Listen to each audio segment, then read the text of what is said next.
الحمدللہ رب العالمین، الصلاۃ والسلام علی رسول الامین وعلی آلہ واصحابہ اجمعین، اما بعد فاعوذ باللہ من الشیطان الرجیم، بسم اللہ الرحمن الرحیم۔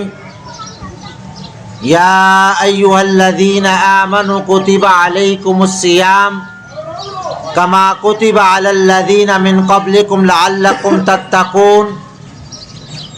وقال النبی صلی اللہ علیہ وسلم، قال عز وجل الصوم لی وانا اجزی بہ، او کما قال علیہ الصلاۃ والسلام۔ نہایت ہی محترم میرے دوستوں، بھائیوں، نوجوان ساتھیوں، السلام علیکم ورحمۃ اللہ وبرکاتہ۔ یہ کل ہی کی بات ہے کہ ہم اپنے دوستوں کے درمیان اپنے گھر والوں کے ساتھ بیٹھے ہوئے یا کسی محفل میں یہ گفتگو کر رہے تھے کہ لو رمضان مبارک آنے والا ہے، اور اب آج ہم رمضان مبارک کے نصف یعنی 20 تک پہنچ چکے ہیں۔ آدھے دن ہم نے گزار لیے اور آدھے دن باقی ہیں۔ وقت گزرتے ہمیں اس کا احساس ہی نہیں ہوتا۔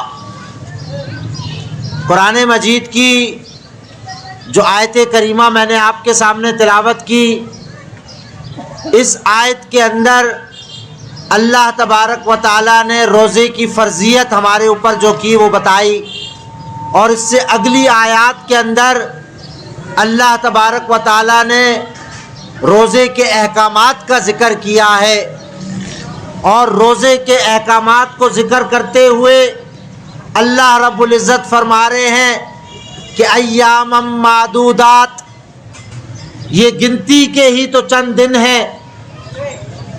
ذرا غور کیجئے اللہ رب العزت کتنے پیارے انداز میں یہ حقیقت ہمیں سمجھانے کی کوشش کر رہے ہیں۔ ہمیں سمجھنے کی کوشش کرنی چاہیے کہ اللہ کتنے پیارے انداز میں بتا رہے ہیں کہ ایام معدودات، گنتی کے چند دن ہیں۔ یہ چند دن جن کے گزرنے کا پھر ہمیں احساس ہی نہیں ہوتا، یہ بڑے قیمتی دن ہیں۔ یہ اتنے قیمتی دن ہیں کہ اس کا ایک ایک لمحہ بہت ہی قیمتی ہے۔ نبی اکرم صلی اللہ علیہ وآلہ وسلم نے فرمایا کہ اس کے دن میں اللہ تبارک و تعالیٰ نے تمہارے اوپر روزے فرض کیے ہیں۔ کتب علیکم الصیام، تم پر روزے فرض کیے گئے ہیں، اور اس کی راتوں میں قیام اللیل کو، راتوں کو کھڑا ہونے کو، رات میں کھڑے ہو کر نوافل ادا کرنے کو، تہجد پڑھنے کو، تراویح پڑھنے کو اللہ رب العزت نے پسند فرمایا ہے۔ من صام رمضان ایمانا و احتسابا، کہ جس نے رمضان المبارک کے روزے رکھے ایمان کے ساتھ اور احتساب کے ساتھ، نبی اکرم صلی اللہ علیہ وسلم فرماتے ہیں کہ اللہ رب العزت اس کے پچھلے تمام گناہوں کو معاف فرما دیں گے۔ اور نبی اکرم صلی اللہ علیہ وسلم نے فرمایا، اندازہ لگائیے یہ کتنے قیمتی دن ہیں، ان کی کتنی قدر و قیمت ہے، اس کا احساس کیجئے اور انہیں ضائع مت کیجئے، کیونکہ نبی اکرم صلی اللہ علیہ وسلم نے فرمایا کہ اس رمضان مبارک میں جو شخص بھی نیکی کرے گا، اللہ تبارک و تعالی اس نیکی کے بدلے 10 گنا، 70 گنا، 700 گنا، اور ایک روایت میں آتا ہے اس سے بھی زیادہ اللہ تبارک و تعالی اجر عطا فرمائیں گے۔ مطلب یہ کہ آپ ایک نفل ادا کریں گے آپ کو فرض کے برابر ثواب ملے گا، اور آپ فرض ادا کرو گے تو 10 نمازیں پڑھنے یا 70 نمازیں پڑھنے یا 700 نمازیں پڑھنے کے برابر آپ کو ثواب ملے گا۔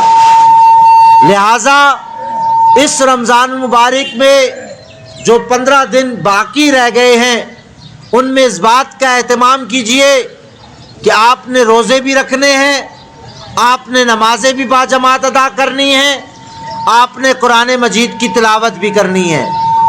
اور قرآن مجید کی تلاوت کا آپ کو معلوم ہونا چاہیے کہ نبی اکرم صلی اللہ علیہ وسلم نے فرمایا کہ جو قرآن مجید کی تلاوت کرے گا اللہ تبارک و تعالی اسے ایک حرف کے بدلے 10 نیکیوں کا ثواب دیں گے۔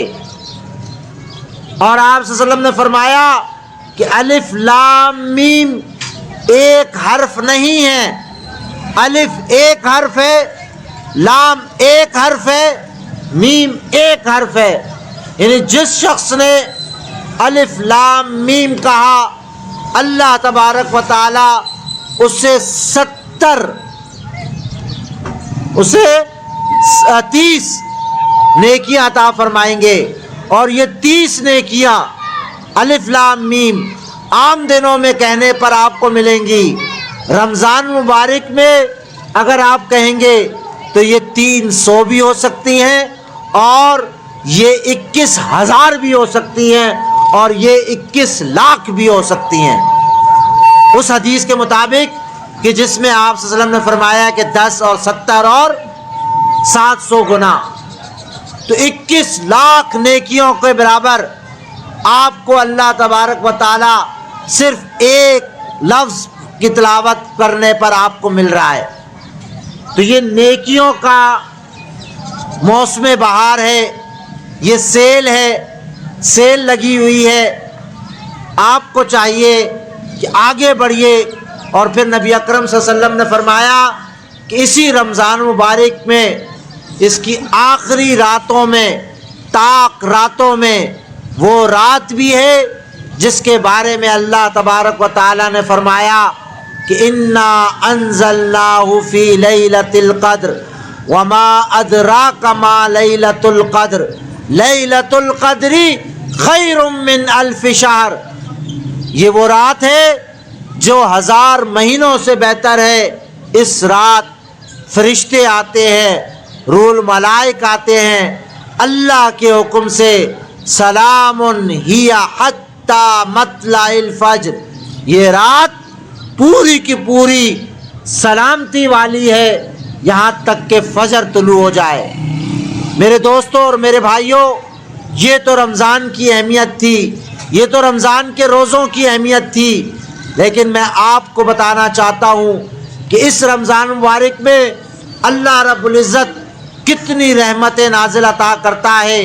آپ تاریخ اسلام اٹھا کر دیکھیے تو آپ کو پتہ چلے گا کہ رمضان مبارک میں کفر اور اسلام کے درمیان پہلی جنگ غزوہ بدر ہوئی تھی۔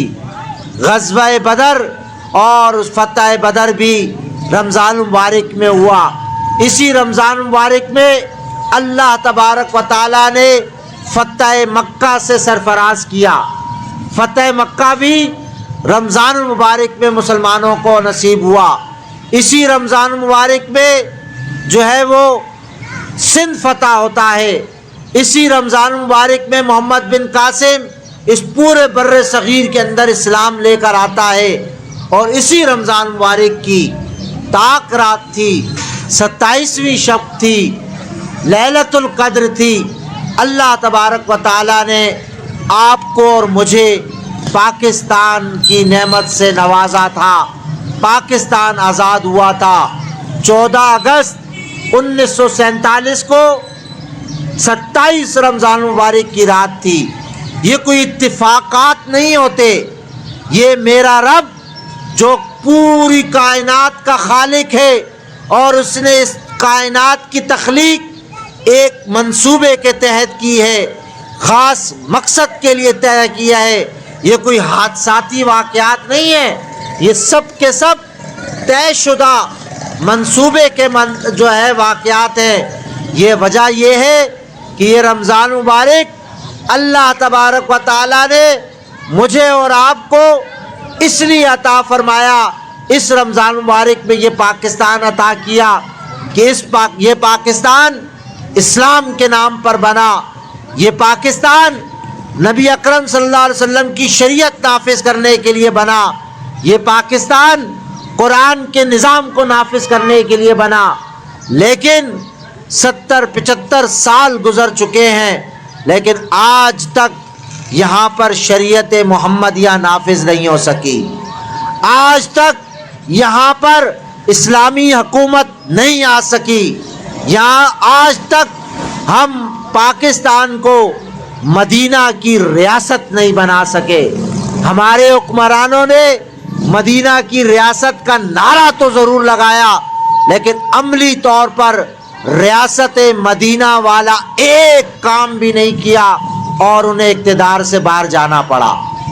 آج پھر قوم کے سامنے وہ کہتے ہیں کہ میں تو ریاست مدینہ قائم کرنا چاہتا تھا، ریاست مدینہ قائم کرنا چاہتے تھے تو 7.5 سال سے عدالت کے اندر وفاقی شرعی عدالت میں جماعت اسلامی نے سود کے خلاف مقدمہ دائر کیا ہوا تھا، سماعت در سماعت ہو رہی تھی۔ 7 سالوں سے اس میں 3.5 سال آپ نے حکومت کی، ان 3.5 سالوں میں آپ بھی جماعت اسلامی کے ساتھ فریق بن جاتے عدالت میں، اور جب حکومت فریق بنتی ہے تو عدالت کے لیے فیصلہ کرنا زیادہ آسان ہو جاتا ہے۔ لیکن آپ ایک مرتبہ بھی کسی سماعت کے اندر نہیں آئے، بار بار بلانے پر نہیں آئے۔ آپ ریاست مدینہ صرف اور صرف سیاست کے لیے آپ نے یہ نعرہ لگایا، عملی طور پر آپ ریاست مدینہ قائم ہی نہیں کرنا چاہتے تھے۔ لہٰذا ریاست مدینہ تو سود سے پاک ریاست مدینہ ہوتی ہے۔ ریاست مدینہ کون سی ریاست مدینہ؟ آج جماعت اسلامی کہتی ہے کہ ہم پاکستان کو ریاست مدینہ کی طرح بنانا چاہتے ہیں۔ اس کی وجہ کیا ہے؟ عملی طور پر جماعت اسلامی غریبوں کا ساتھ دیتی ہے، جماعت اسلامی مسکینوں اور یتیموں کا خیال رکھنا چاہتی ہے۔ آپ ہی کے علاقے کے محمد حسین بھائی ابھی راستے میں مجھے بتا رہے تھے کہ ہم نے ماج گوٹ کے اندر 500 گھرانوں کے اندر راشن تقسیم کیا۔ مجھے یہ بتا رہے تھے کہ کرونا کے دنوں کے اندر ہم نے مشرف کالونی اور اس کے ارد گرد گوٹھوں کے اندر ہزاروں کی تعداد میں لوگوں کو راشن دیا۔ یہ جماعت اسلامی ہے جو غریبوں کا خیال رکھتی ہے، یہ جماعت اسلامی ہے جو مسکینوں کا خیال رکھتی ہے، یہ جماعت اسلامی ہے جو یتیموں کا خیال رکھتی ہے۔ اور ریاست مدینہ کے اندر تو زکوٰۃ دینے والے زکوٰۃ لے کر پھرا کرتے تھے، زکوٰۃ لینے والا کوئی نہیں ملتا تھا۔ آج میں اس لاؤڈ سپیکر سے اعلان کر دوں کہ میں زکوٰۃ تقسیم کرنے والا ہوں، آپ دیکھیے گا یہ پورا روڈ بھر جائے گا زکوٰۃ لینے والوں کے لیے۔ لیکن ریاست مدینہ کے اندر کیا ہوتا ہے؟ زکوٰۃ لینے والا کوئی نہیں ملتا کہ لوگ اتنے خوشحال ہو جاتے ہیں، اتنا سکون ملتا ہے، اتنا سکون پھیل جاتا ہے کہ نبی اکرم صلی اللہ علیہ وآلہ وسلم کے جانشین حضرت عمر فاروق رضی اللہ تعالیٰ عنہ کے دور میں ہر طرف سکون ہی سکون تھا۔ نبی اکرم صلی اللہ علیہ وسلم نے یہ پیشن گوئی کی تھی کہ صنع سے لے کر حضر الموت تک ایک عورت سونا اچھالتے ہوئے جائے گی، اس کی عزت بھی محفوظ ہوگی، اس کی مال بھی محفوظ ہوگا اور اس کی جان بھی محفوظ ہوگی۔ میرے دوستوں اور میرے بھائیوں، ایسا نبی اکرم صلی اللہ علیہ وآلہ وسلم کے بعد حضرت عمر فاروق رضی اللہ تعالیٰ عنہ کے دور کے اندر ہوا کہ صنع سے لے کر حضر الموت تک، یعنی کراچی سے لے کر حیدرآباد تک ایک عورت سونا اچھالتے ہوئے جائے، سونا نمائش کرتے ہوئے جائے، اچھالتے ہوئے جائے، اس کی عزت بھی محفوظ ہو، اس کا مال بھی محفوظ ہو، اس کی جان بھی محفوظ ہو۔ یہ ایسا کب ہوگا؟ اسلامی حکومت کے اندر۔ آج کیا حالت ہے، مشرف کالونی میں آپ باہر موبائل لے کر نکلے، آپ کا موبائل چھین لیا جائے گا۔ آپ آگے جائیں، آپ کے گھروں کے اندر ڈاکے ڈالے جا رہے ہیں، گھروں کے اندر چادر اور چار دیواری محفوظ نہیں ہے۔ یہ سب کس وجہ سے ہے کہ ہم اللہ رب العزت سے دور ہو چکے ہیں۔ میرے دوستوں، میرے بھائیوں، اللہ رب العزت تو قرآن مجید میں حدیث مبارکہ میں آتا ہے کہ اللہ رب العزت فرماتے ہیں کہ تم میری طرف ایک قدم آؤ، میں تمہاری طرف 10 قدم آؤں گا۔ تم میری طرف چل کر آؤ، میں تمہاری طرف دوڑ کر آؤں گا۔ تم میری طرف دوڑ کر آؤ، میں تمہیں اپنے آغوش میں لے لوں گا۔ میں پھر تمہارے ہاتھ بن جاؤں گا، میں تمہارا سر بن جاؤں گا، میں تمہاری آنکھ بن جاؤں گا، میں تمہاری سوچ و فکر بن جاؤں گا۔ کتنی خوش قسمتی کی بات ہے کہ جس کی سوچ و فکر کے اندر، جس کے ہاتھ میں، جس کے دماغ میں اللہ تبارک و تعالیٰ کی مدد شامل ہو جائے۔ ہاتھ ہے اللہ کا، بندہ مومن کا ہاتھ۔ اللہ رب العزت آج بھی مدد کر رہے ہیں۔ اللہ رب العزت کی رحمتیں آج بھی ہمارے اوپر ہیں، لیکن ضرورت اس بات کی ہے کہ میں اور آپ اپنے آپ کو بدلیں، اپنے آپ کو بدلیں۔ یہ تبدیلی کیسے آئے گی؟ یہ تبدیلی اسی طرح آئے گی جس طرح ہم رمضان مبارک میں تبدیل ہوئے۔ آپ ذرا غور کیجئے، دنیا کا کوئی فرد، کوئی ادارہ، کوئی ملک اتنا طاقتور نہیں ہے کہ وہ ایک آرڈر کرے اور لوگوں کے اٹھنے، بیٹھنے، سونے، جاگنے، کھانے، پینے کے اوقات تبدیل ہو جائیں۔ کبھی غور کیا آپ نے؟ آپ جس کمپنی میں کام کرتے ہیں، اس کمپنی کا مالک یا ایم ڈی یا جی ایم یا کوئی اور ذمہ دار ایک سرکولر جاری کر دے کہ کل آپ لوگ 9 بجے کے بجائے 8 بجے آئیں گے، کل سے آپ لوگ کھانے کا جو وقفہ ہوتا ہے وہ 1 بجے کے بجائے 2 بجے ہوگا، وہ 1 گھنٹے کے بجائے آدھے گھنٹے کے لیے ہوگا، اور چھٹی 5 بجے ہوتی تھی، کل سے 6 بجے ہوگی۔ آپ کیا یقین کرتے ہیں کہ اگلے دن سب کچھ ایسا ہی ہوگا جیسا آرڈر دیا گیا؟ ناممکن ہے۔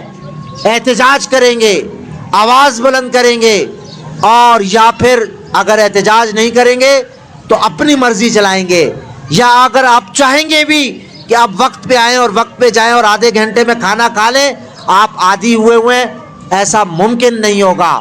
لیکن رمضان کا چاند نظر آتے ہی، 1-2 نہیں، ایک محلہ نہیں، ایک علاقہ نہیں، ایک ملک نہیں، پوری دنیا کے اندر 1.5 ارب مسلمان اپنے اوقات بدل دیتے ہیں، کھانے پینے کا انداز بدل دیتے ہیں، اٹھنے اور بیٹھنے اور جاگنے کا انداز بدل دیتے ہیں۔ یہ سب کچھ اللہ کا ہار کے ہاتھ میں ہے۔ اللہ جو قادر مطلق ہے، یہ سب اس کے ہاتھ میں ہے۔ آئیے رمضان المبارک میں اپنے آپ کو اللہ کے حوالے کریں۔ ہوا مولاکم فنعم المولا ونعم النصیر۔ وہ تمہارا دوست ہے، وہ تمہارا مددگار ہے، وہ تمہارے ساتھ ہے۔ ہوا معکم اینما کنتم، وہ تمہارے ساتھ ہے تم جہاں کہیں جاؤ گے۔ لہٰذا اپنی دلچسپیاں اللہ کے حوالے کر دیجئے، اپنی ترجیحات اللہ کے حوالے کر دیجئے۔ اللہ رب العزت سے دعا ہے کہ اللہ رب العزت ہمیں رمضان مبارک کے ثمرات کو سمیٹنے کی توفیق عطا فرمائے۔ اللہ رب العزت سے دعا ہے کہ اللہ رب العزت رمضان المبارک میں جو ساعتیں ہیں انہیں قیمتی بنانے اور ان کے مطابق اپنی زندگی گزارنے کی کوشش کرنے کی توفیق عطا فرمائے۔